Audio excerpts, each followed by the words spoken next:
Portparol Kremlja Dmitri Peskov prokomentarisao je u razgovoru sa novinarima izjavu američkog predsjednika Donalda Trumpa da Sjedinjene Američke Države poseduju oružje o kom svet još uvek ne zna. Mi imamo odgovarajuće službe čiji je zadatak da prikupljaju informacije na tu temu i da ih analiziraju. Oni rade svoj posao, poručio je portparol Kremlja Dmitri Peskov. Usput je dodao da u ovom slučaju svakako treba čuti objašnjenje od američkog predsjednika Donalda Trumpa o ovom pitanju. Na pitanje da li bi mogao da otkrije detalje sastanka specijalnog izaslanika ruskog predsjednika Kirila Dmitrijeva sa specijalnim izaslanikom predsjednika SAD Stevom Witkoffom i zetom američkog lidera Donalda Trumpa Jaredom Kushnerom koji se održao u Davosu, Peskov je odgovorio odrično: ne bih mogao. Kao što znate, sastanak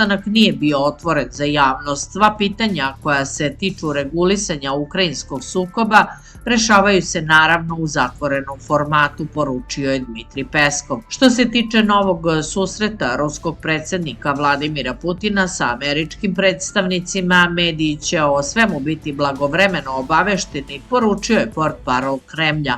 Ako i kada do toga dođe, informisat ćemo vas, istakao je Peskov. Prema njegovim rečima, Rusija čeka rezultate pregovora SAD, Evrope i Kijeva o ovom pitanju, kao i njihove predloge mirovnog rešenja. Važno je da dobijemo sve informacije o diskusijama koje su vođene o različitim pitanjima između Amerikanaca i Evropljana, kao između Ukrajinaca i Evropljana, istakao je portparol ruskog predsjednika i dodao: očekujemo da ćemo ih dobiti blagovremeno.